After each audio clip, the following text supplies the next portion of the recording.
The parallels between a working musician and someone in all kinds of arts is so inspiring if people know what it takes. When I first started, me and my wife were living above the screen print shop, and I was doing stuff on my kitchen table and then sneaking down into the print shop at night and using a lot of their space. Started experimenting all the time. There was this whole other art space that wasn't being explored.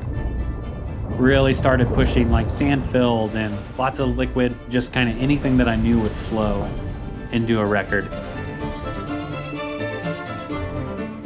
Stuff I was doing was selling so fast, and I've just never stopped.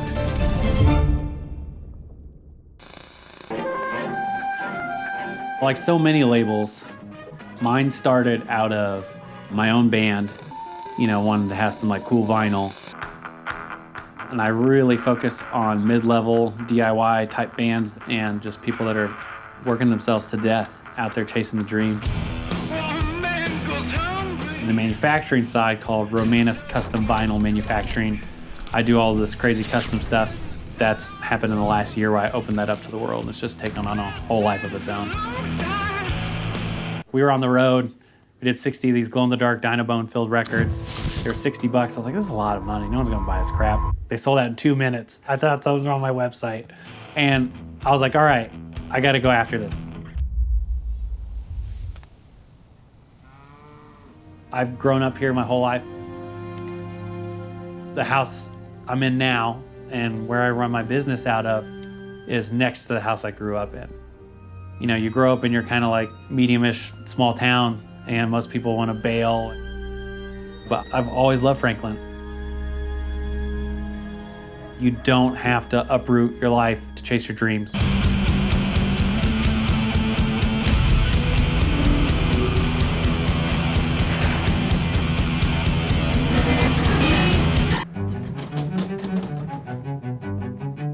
That's what I'm gonna do. I'm gonna just make it like ridiculous.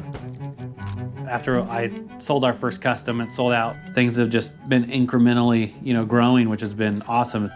It's just such a weird thing to like kind of be in a very specific part of vinyl, but be the only person doing this as a full-time job, like on the planet. Shark teeth, you gotta find ones that aren't ripped out of the mouth of Megalodon. I remember getting our first bits of vinyl in hand. I was like, this is so sick. And I just kept thinking, I want to have just like the coolest vinyl out there.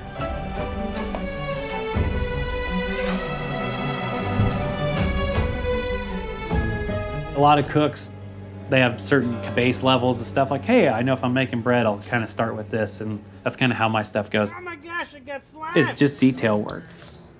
Oh yeah. Let's whisk this bad boy. Each one of my records has its own recipe. I put liquid, glow-in-the-dark sand, razor blades, kitty litter. I put beer hops in a record, pixie sticks, nerds, slime, blood.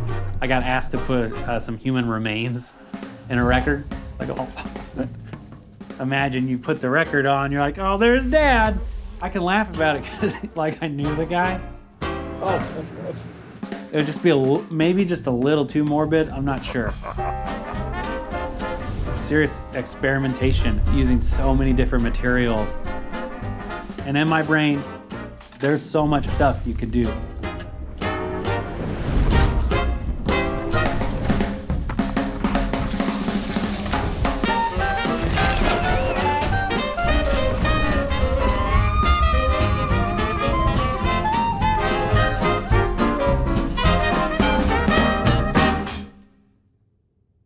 I bet handmade customs and stuff, I bet I've done between 1,000 to 2,000 at this point, which is definitely the most of anybody on earth.